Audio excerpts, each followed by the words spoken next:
আসসালামু আলাইকুম রহমতুল্লাহ। সুপ্রিয় ষষ্ঠ শ্রেণীর শিক্ষার্থীবৃন্দ, আজকে তোমাদের চারুপাঠ বই কবিতা মানুষ জাতি পৃষ্ঠা ৭৫ সৃজনশীল এর নমনত্ব সম্পর্কে আলোচনা করব। চলো শুরু করা যাক। রহিম, শ্যামল ও রোজারিও তিন বন্ধু। ঈদ, পূজা ও বড়দিনে তারা একে অন্যের বাড়ি বেড়াতে যায়। আনন্দে উৎসবে সুখে দুঃখে একে অন্যকে সাহায্য সহযোগিতা করে। এরূপ আচরণে তাদের বাবা মা খুব খুশি।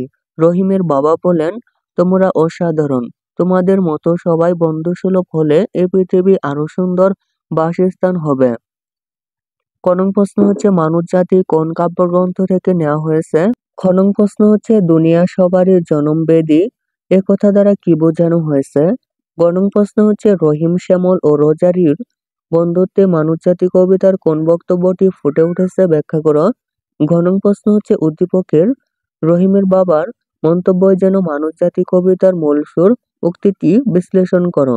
প্রিয় শিক্ষার্থী, সৃজনশীল এর নমনত্ব তোমাদের দেখাচ্ছি, তা তোমরা দেখে নিতে পারো। চলো শুরু করা যাক।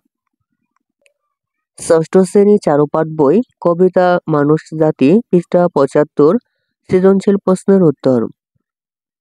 কনং প্রশ্ন হচ্ছে মানুষ জাতি কোন কাব্যগ্রন্থ থেকে নেওয়া হয়েছে? কনং প্রশ্নের উত্তর হচ্ছে মানুষ জাতি কবিতাটি অভ্র আবির কাব্যগ্রন্থ থেকে নেওয়া হয়েছে।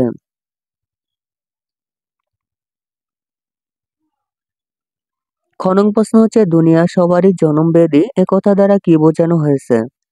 খনং প্রশ্নের উত্তর হচ্ছে দুনিয়া সবারই জনমবেদী একথা দ্বারা বোঝানো হয়েছে এই পৃথিবীর সব মানুষেরই জন্মক্ষেত্র। আমাদের এই পৃথিবী জাতি ধর্ম বর্ণ গোত্র নির্বিশেষে সব মানুষেরই বাসভূমি।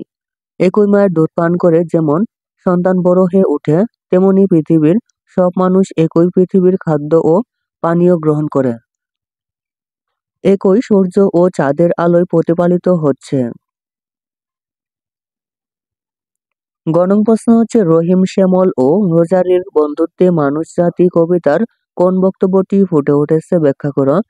গণং প্রশ্নের উত্তর হচ্ছে সারা পৃথিবীতে জাতি ধর্ম বর্ণ গোত্র পরিচয়ের ঊর্ধ্বে সমগ্র মানব সমাজ।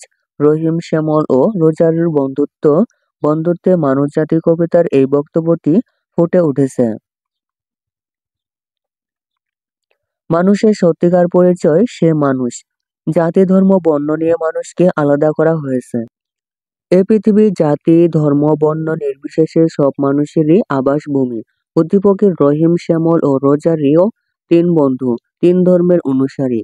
তারা আনন্দ উৎসবে সুখে দুঃখে একে অন্যকে সাহায্য সহযোগিতা করে।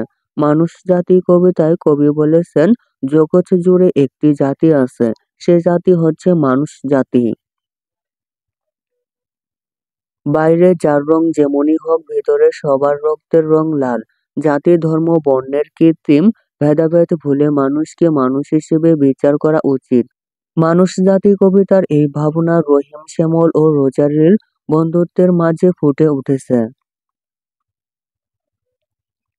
ঘনং প্রশ্ন হচ্ছে উদ্দীপকের রহিমের বাবার মন্তব্য যেন মানুষ জাতি কবিতার মূল সুর, উক্তিটি বিশ্লেষণ করো। ঘনং প্রশ্নের উত্তর হচ্ছে উদ্দীপকের রহিমের বাবার বক্তব্যই যেন মানুষ জাতি কবিতার মূল সুর, উক্তিটি যথার্থ। এই পৃথিবীর একই আলো ছায়া সবাই বেড়ে ওঠে। গরম বা শীতের অনুভূতি, ক্ষুধা তৃষ্ণা সবাই সমানভাবে অনুভব করে। এ পৃথিবীর কিছু সংকীর্ণ মনের মানুষ তাদের হীনস্বার্থ চরিতার্থ করার জন্য জাতি ধর্ম বর্ণের পার্থক্য করেছে। উদ্দীপকের রহিম, শ্যামল ও রোজারিও তিন ধর্মের অনুসারী হলেও তারা সুখে দুঃখে আনন্দ উৎসবে একে অন্যের পাশে থাকে। রহিমের বাবা বলেন, তোমাদের মতো সবাই বন্ধুসুলভ হলে এই পৃথিবী আরো সুন্দর বাসস্থান হবে। মানুষ জাতি কবিতায় কবি বলতে চেয়েছেন, সারা পৃথিবীতে মানুষ নামে শুধু একটাই জাতি আছে। কবি এ কবিতায় মানুষের সেই পরিচয়কেই তুলে ধরেছেন। উদ্দীপকের বন্ধুরা ধর্মের কারণে কাউকে আলাদা করে দেখেনি, সবাই সবার সবকিছু ভাগাভাগি করে নিয়েছে। তাই বলা যায় উদ্দীপকের রহিমের বাবার মন্তব্যই যেন মানুষ জাতি কবিতার মূল সুর, মন্তব্যটি যথার্থ। প্রিয় শিক্ষার্থী, এই ছিল তোমাদের ষষ্ঠ শ্রেণীর চারুপাঠ বই কবিতা মানুষ জাতি পৃষ্ঠা ৭৫ এর সৃজনশীল এর নমুনোত্তর। প্রিয় শিক্ষার্থী, অন্যান্য সকল বই নমুনোত্তর পেতে চ্যানেলটির প্লেলিস্ট চেক করতে পারো। প্রিয় শিক্ষার্থী, তুমি যদি আমার চ্যানেলটি এখনো সাবস্ক্রাইব করে না থাকো তাহলে আর দেরি না করে এখনই চ্যানেলটি সাবস্ক্রাইব করে পাশে থাকতে পারো। ধন্যবাদ।